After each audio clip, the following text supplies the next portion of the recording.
Digital transformation is the most recent and busiest buzzword out there today. I think it is on everyone's radar right now and affecting the way we live and work. Maybe I'll share an example of how it affected me in terms of my lifestyles. More than 10 years ago, I used to wake up early in the morning, and the first thing I'll do is to walk straight to my main door and pick up the newspaper under it, because that was hand delivered by the uncle. So if I don't see the papers there, I'll call, Uncle 报纸在哪? Okay. And why is this newspaper important to me? Because it is a habit that my husband and I had, that we will read newspaper together every morning. Okay, that's our daily morning time. So what happened was like 5 years ago, in one working Monday, I remember. When I go to the door, no newspaper there. Usually I won't have newspaper only on first 2 days of CNY. So I called uncle. And uncle told me, 你没有订了. That means I never ordered already. I was a bit puzzled, and then asked the husband. And he told me, I'm giving you a surprise. I did the online subscription of newspaper. I was, I'm actually very angry, because my habit of reading is on paper. I'm not used to reading it online. So for that few weeks, so this habit gone. So during breakfast time, we no more newspaper. We just eat, and I will read my newspaper in office when I have time. Then my husband was, he's very puzzled why my reaction was so strong. And he started buying me gadgets, buying me iPad, buying me iPhone, and even got me Kindle, just to hope that I can go on to read online.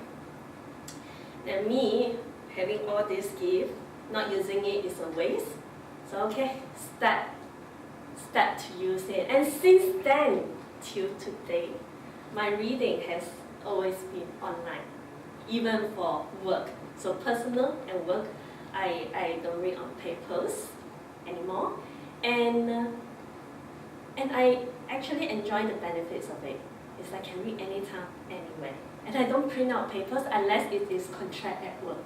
So to me, it actually changes my reading habit. Okay, last quarter. Last September, October, in terms of newspaper reading now, we got Alexa. Alexa right now, every morning, we ask Alexa, what's the news today? And she will read the news to us. Okay. That's one example. Another example is actually on traveling. Actually, for our family, we don't have much hobby. Travel is our yearly event. And I'm actually the one who always plans for the travel. And how do I plan it? I'll call Mr. Agency or Natas Fair. So if you could remember all this travel leaflet, they will suggest the itinerary, they will book for me the air ticket, they will book for me the accommodation. And then again, my husband interrupted me, and 3-4 years ago, I'll do the planning. And he don't call any agency. What he did was, he searched online, reading blogs, reading social media, to suggest the itinerary. He booked tickets and accommodation hotels using all the aggregated sites like Agoda, like cheap flights. Again, I was like, you can trust, especially something like Airbnb. Also, I was very skeptical about it. But again, we tried. For the field trip, he planned that approach. And we have more hits than misses. So that's where I said, okay. But one thing I learned through this whole process was to really, especially for social media and blogs, you really need to know how to evaluate whether the source is reliable. Okay. So from there, I took on back that job of planning travels, and I rely on the online platforms to do it. And right now, in fact, I think my travel cost is lower, it's more value for money. And I love to customize to what I want, because I am a food eater. So I'll go to places recommended by all these sites. And another example I want to share on how it affected me is actually my experience in China. 2 years ago, I started to travel to China, and I spend usually about 50% of my time there in China. So I remember the first trip I went that evening, I landed on Shanghai Pudong Airport, and the first thing I'll do is call a cab and drive me to the hotel. When the driver, upon going to reach the hotel, and he turned and looked at me, 支付宝还是微信? I was like, what's that? He's actually asking me, you want to pay by Alipay or WeChat Pay? I have none. 师傅, 现金. So that was my first encounter. Then the next morning, my colleague came and picked me up to walk to the office. Along the way, I saw this pancake stalls. I wanted to try, so I queued up and one pancake, and then I wanted to pay him. Actually, it's less than $2 Sing dollars for this pancake. And he looks at me, 自己扫微信或支付宝 means scan WeChat or Alipay. He do not collect cash at all. I was thinking, oh my goodness, I can't even afford a $2 pancake. So lucky my colleague was with me, and he paid for me. In fact, my whole week, that meal, he has to pay for me. Because most of the eating place we go is just either these two modes, and when you go to this eating place, there's sometimes have waiters to come and take orders from you. You have to scan the QR code on the tables to order. I was really handicapped for that week and relies on him to buy me meals. But I think the most memorable event that particular week was actually my pre-CNY dinner that evening. Everyone was happy, and when it came to the most exciting period, that is to give ang pao. I think the ang pao was around 200 renminbi, which is equivalent to Singapore, $40 or $50. Everyone happy except me. Why? Because I'm the only one in the event that don't have the ang pao. Ang pao was given using through WeChat. They call it fa hong bao. And that makes me realize one thing. I can't get this, sorry.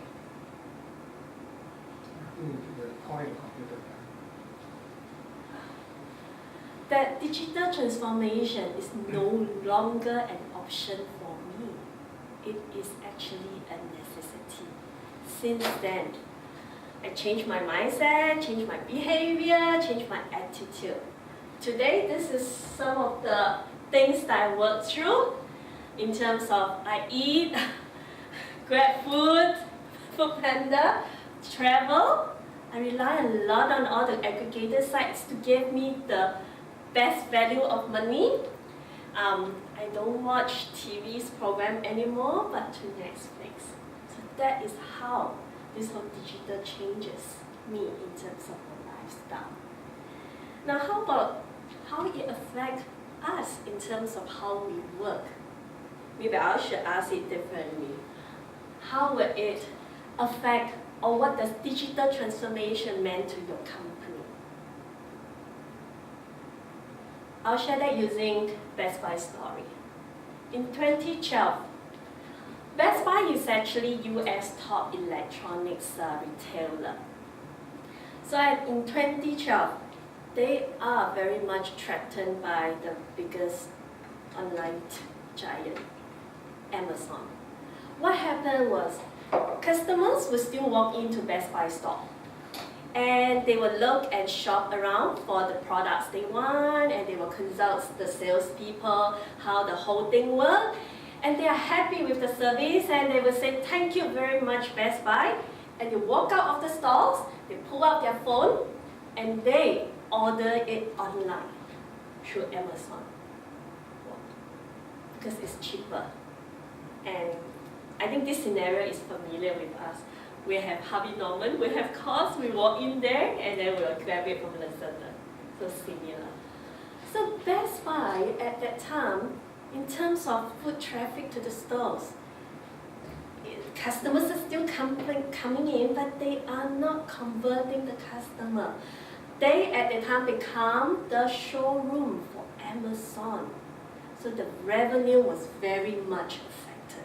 And in fact, the smaller electronics retailer at that time closed down. The CEO then, Herbert Jolly, okay, what should I do? The first thought that came to his mind is, okay, I'll match the price with Amazon. So in fact, he started a campaign, price guarantee campaign.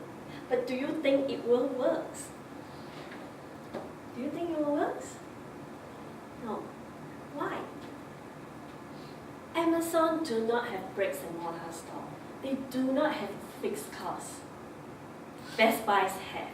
So they can't match their price in a sustainable model. They will go bankrupt soon. Okay, so what do Jolly do now? Okay, why don't we improve better our customers' experience so that they will keep coming? Do you think it will work? Customer will definitely still go to Best Buy, enjoy the advice you get, praise your salesman being knowledgeable, but again they will say thank you very much Best Buy, and they will buy from Amazon. So Charlie was, okay, what should we do now? And he sat down with the team. He said, okay, let's do it differently. Let's think differently. And he asked the question, guys, what happened if Best Buy is going to disappear the next day, tomorrow? Do you think customer will miss us? And one of the guys said, yes, they will miss us. Because if we disappear, customer has nowhere to go to look at the product. They still love to touch and feel. So they will miss us. Charlie was thinking, great. Now, if I ask tomorrow Best Buy is going to disappear again, will the manufacturer miss us? Manufacturer as in Apple, Samsung, LG, will they miss us? The answer is yes and no. No, for example, Apple, they have their own brick and mortar stores. So they still have a place to showcase their product. So they may not miss Best Buys. But Samsung will have no bricks and mortar stores in the US at that time. Will have a concern. Because customers, they can't showcase their products anywhere. They will need to invest in the brick and mortar store, which are capital intensive to them. And they will miss Best Buys as well, because if they go and invest, okay, to them, I don't care who, Amazon sell or customer buy from Amazon or Best Buys, I don't care, as long as you buy Samsung, not Apple. Okay, so Samsung will miss Best Buy. So Jolly understands the value he is creating for customers and manufacturers. So he turned a new strategy. He changed the business model. He turned to manufacturer and told them, okay, right now, I will lease you a space for you to put your product there to showcase. So he started the business model of leasing out spaces to manufacturer, and he still earned that fixed cost. On top of that, I know for customers, they love the customer's experience, they love to showcase here. I want to be a destination they come to. I will enhance the whole experience, leveraging more on technology. In fact, they are famous building the tech amusement park within the stores. So Best Buys right now earn not only the transaction that happen in store, they also have a fixed revenue coming from the rental. Instead of losing 1.2 billion that year, they earn 1.2 billion. And today, 2 Wednesdays ago, I just read the article. They have a 17% growth, and it still hits on with Amazon. Amazon at the same time are actually leasing out, renting place from them as well to showcase their Amazon product. So that's how Best Buy change the way they do business and still stay relevant today. So that's their story. So now you can see that digital transformation is not just about technology, it is actually changes. Because this disruption changed our lifestyles, changed the way we shop and buy. So company has to live up to this expectation of us. They need to evolve. They need to find new ways to reinvent themselves to stay relevant. They really need to rethink how they provide the customer experience, what's the new business model like, how do they operate efficiently, how they create new value out there, leveraging on technology. As you can see, technology is actually the key enabler in this whole process. Okay. But I think people is the key to the success. When there are changes, people needs to accept the change. People needs to have the ability to adapt to it. So people drive the whole transformation journey. And what it takes for us to support this whole digital transformation is to have that digital mindset and the digital skills to help in this whole process. Then what do you mean by having a digital mindset?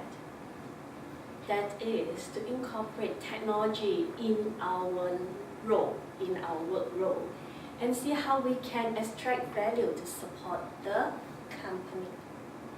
That meaning our attitude and behavior needs to change. We need to open up ourselves to explore, experiment, and learn. We need to step out of our comfort zone, okay, to explore new things so that we can pick the relevant ones for our company. We need to put in extra efforts to learn all the new things that is happening around us. I think importantly, we need to have that experimental mindset. At least try and see whether it works. Our Singapore government have been encouraging companies when they leverage on technology, always have this mindset of fail fast and learn fast. Okay, and I think importantly, I feel that we need to be very comfortable with technology to see it as an opportunity rather than a threat to them. Maybe I'll share my own story on this digital transformation at work. 2 years ago, we wanted to review how do we change the way we can operate at the stores, importantly bringing better customer experience at our bakery level, that means we sell buns. Okay. And so we went down to the stores, we did a series of studies, and we realized one of the biggest problems is, especially during peak period, there is morning crowd as well as evening crowd. You can see the queue of this. In fact, you can look at a lot of bread talk. Sui Heng, 40. Their queue was so long. Okay, you just want to buy 2 buns, 4 buns, you have to queue. So that was actually one of the big problems that we see in the outlet. So we did a root cause. Why it takes so long? And we realized that in an average outlets out there, there are about 80 different buns they have. Okay.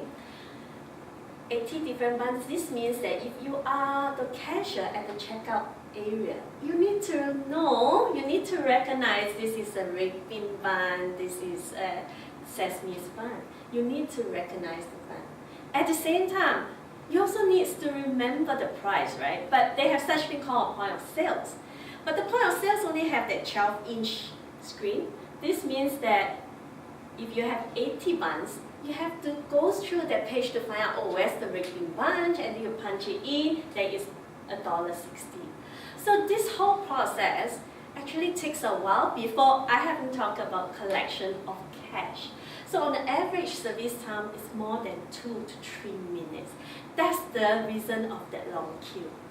Okay, we have that problem statement, and then what can we do? What can we solve to help shorten this? See, customers, if we can shorten the queue, they will be the one happy, right? They will come and grab and go. So how do we do it? So we are looking at the market, is there something that can just scan and then immediately customer can just pay? So we sensed the market at that time, there's no such ready solution. So what we did was we worked with a developer. We said, okay, let's use AI, image recognition, okay, to help recognize the bun, and let's integrate it with the point of sale so that we can achieve one screen snapshot and we get the reading in, and the cashier will not be so stressful trying to identify, and we just focus on collecting money. And if we can move on to cashless, that will be even more seamless. So that was the aim. So we did that, 6 months development, and we have our first prototype. We are able to recognize the bun at one go. But the accuracy at that time when we showed the prototype was 80% correct. That means if you scan 100 buns, it's true, it's 80% is correct. The CEO then was saying, okay, great, we're not going to wait until 100%.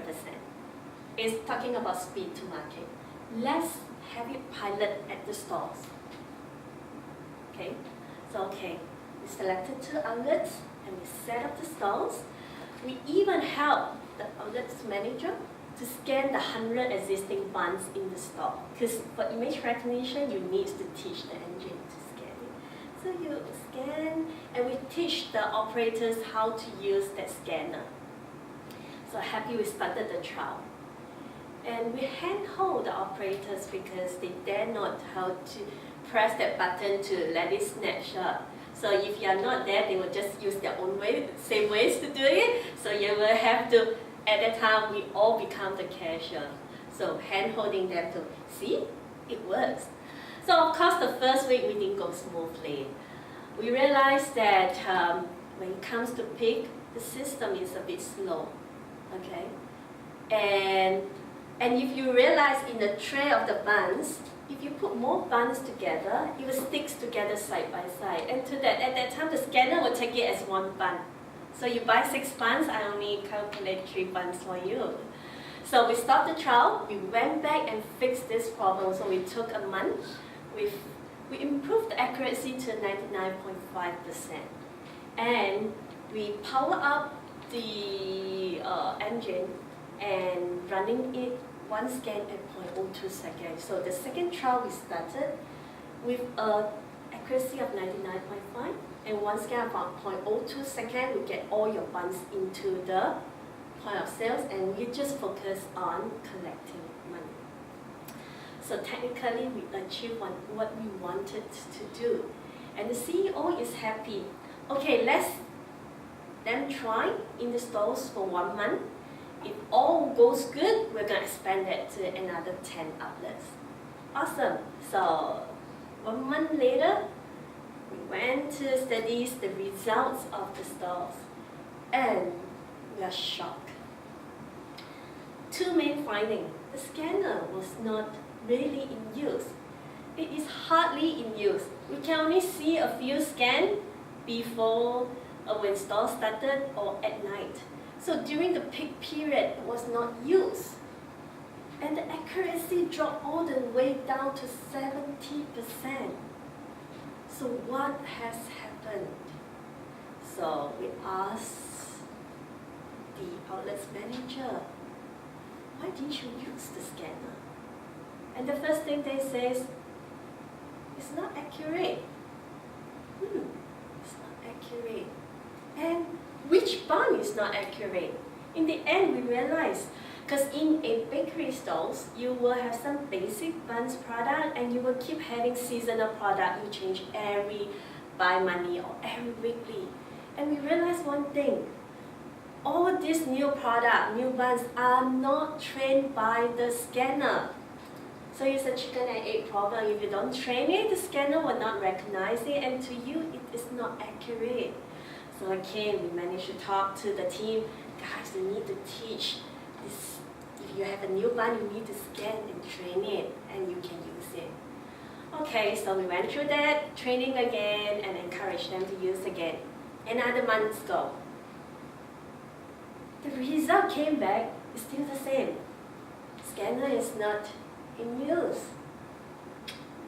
And we asked the outlets again, why aren't you using it?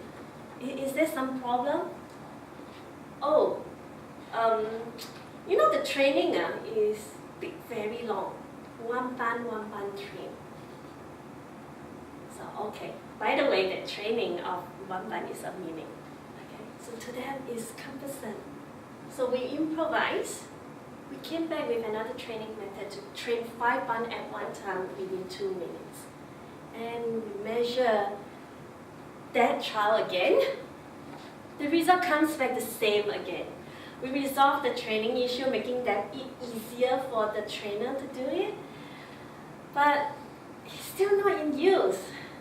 And by then, one of our competitors has already implemented a similar concept to half of their chain store. CEO was very upset. Because if you look at it, we actually started the whole idea first, but we're still at a trial stage, whereas people already started implementing it. So he was upset and he cancelled the whole project. I think the learning here is, for this whole project, if we have people with that fixed mindset, okay, with that fixed mindset, it actually will slow down your whole transformation process. But the biggest lesson for me is you need to get people not only at the top level, at all levels, to be involved with you, to start the project together with you. They need to own the problem, they need to own that solution, and they will buy into the whole idea, to the whole vision that you want to achieve. So that was a very important lesson to me in terms of people. So you know that right now the storm of change is here, and it is going to stay and be a norm. So I'm not sure whether we are all digitally ready. And to me,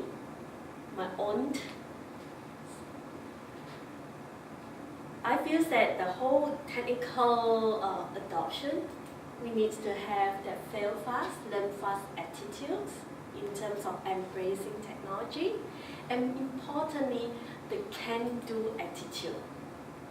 I'll wrap up my speech with a little joke on the can-do attitude. This can-do attitudes that I talk about is not the bole attitude, where there's someone do it, you let that person do it. If no one do it, what can I do? Not this bole attitude, not the kiasu attitude as well. If nobody do it, I better not do it. If someone do it, well, I die must do it. I'm talking about the can-do attitude of Japanese, where if someone do it, I can do it.